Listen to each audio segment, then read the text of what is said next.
আসসালামু আলাইকুম সুপ্রিয় শিক্ষার্থী বন্ধুরা, আশা করি তোমরা সবাই ভালো আছো। তো আজকে আমি এসেছি পঞ্চম শ্রেণীর শিক্ষার্থী বিন্দুদের জন্য। তো বন্ধুরা, আজকে আমরা আলোচনা করব তোমাদের আমার বাংলা বইয়ের 21 নম্বর পাঠ রৌদ্র লেখে জয়। তো চলো বন্ধুরা, আজকের এই পাঠটি শুরু করা যাক। তো বন্ধুরা, চলে এসেছি আজকের কবিতায় রৌদ্র লেখে জয়। লিখেছেন শামসুর রহমান। বর্গি এলো খাজনা নিতে, মারল মানুষ কত, পুরল শহর পুরল শ্যামল, গ্রাম যে শত শত, হানাদারের সঙ্গে জোরে লড়ে মুক্তি সেনা, তাদের কথা দেশের মানুষ কখনো ভুলবে না।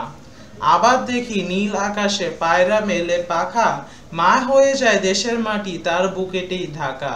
কাল যেখানে আঁধার ছিল আজ সেখানে আলো, কাল যেখানে মন্দ ছিল আজ সেখানে ভালো, কাল যেখানে পরাজয়ের কালো সন্ধ্যা হয় আজ সেখানে নতুন করে রৌদ্র লেখে জয়। তো চলো বন্ধুরা, এখন আমরা একটু কবিতাটির মূল ভাবটি জেনে নেই। 1971 সালে মুক্তিযুদ্ধে বাঙালি জাতি জয়লাভ করে গণপ্রজাতন্ত্রী বাংলাদেশ নামে এক রাষ্ট্র প্রতিষ্ঠা করে। আগে এই দেশের নাম ছিল পূর্ব পাকিস্তান। হানাদার পাকিস্তানি সৈন্যদের সঙ্গে যুদ্ধ করে এদেশের বীর মুক্তিযোদ্ধারা জয়ী হয়েছিলেন। এই কবিতায় পাকিস্তানিদের অত্যাচারের কথা বলা হয়েছে। তাদের বিরুদ্ধে কেন এদেশের সন্তানেরা সংগ্রাম করেছিল সেই কথাও বলা হয়েছে। তো চলো বন্ধুরা, এখন আমরা চলে যাব আমাদের অনুশীলনী পর্বে।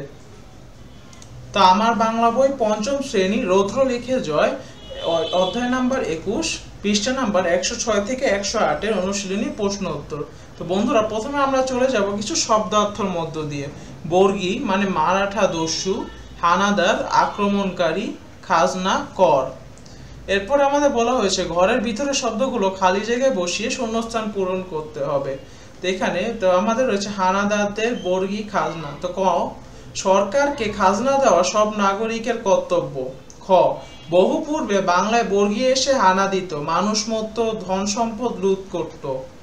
গ, হানাদারদের পরাজিত করেই মুক্তিযোদ্ধারা এই দেশকে স্বাধীন করেছিলেন। এরপর বন্ধুরা, আমরা কিছু প্রশ্ন উত্তরের মধ্যে দিয়ে যাব। আমাদের প্রথম প্রশ্ন, বর্গী কারা, তারা কি করেছিল? উত্তর, মারাঠা দস্যুরা বর্গী হিসেবে পরিচিত। বহু পূর্বে বর্গীরা বাংলার মানুষদের নানাভাবে অত্যাচার করত। তারা অন্যায়ভাবে খাজনা আদায় করত, কখনো বা হানা দিয়ে মানুষ হত্যা করত ও ধন সম্পদ লুট করত। খ, হানাদারদের কথা মানুষ কেন ভুলবে না? উত্তর, হানাদারদের কথা মানুষ ভুলবে না, তার কারণ হলো হানাদাররা বাংলার মানুষদের স্বাধীনতার অধিকার থেকে বঞ্চিত করতে চেয়েছিল। যুদ্ধের সময় তারা লাখ লাখ বীর সেনা ও অসহায় মানুষকে হত্যা করেছিল। পরবর্তী প্রশ্ন, মুক্তিযোদ্ধাদের কথা দেশের মানুষ কখনো ভুলবে না কেন? উত্তর, মুক্তিযোদ্ধারা বাংলাদেশের বীর সন্তান। মুক্তিযোদ্ধাদের কথা দেশের মানুষ কখনো ভুলবে না, কারণ তারাই হানাদার পাকিস্তানি বাহিনীর বিরুদ্ধে যুদ্ধ করেছেন, জীবন দিয়েছেন, হানাদার বাহিনীকে এ দেশ থেকে তাড়িয়েছিলেন। তাদের জন্যই আমরা স্বাধীন বাংলাদেশ পেয়েছি। এরপরে ঘ নাম্বার প্রশ্ন, মুক্তি সেনারা কাদের বিরুদ্ধে যুদ্ধ করেছিলেন এবং কেন? উত্তর, মুক্তি সেনারা পাকিস্তানি হানাদার বাহিনীর বিরুদ্ধে যুদ্ধ করেছিলেন। বাংলাদেশ দীর্ঘদিন পাকিস্তানের অধীনে ছিল। পাকিস্তানি শাসকেরা বহু বছর ধরে এই দেশের মানুষের ওপর অত্যাচার ও নিপীড়ন চালিয়েছে।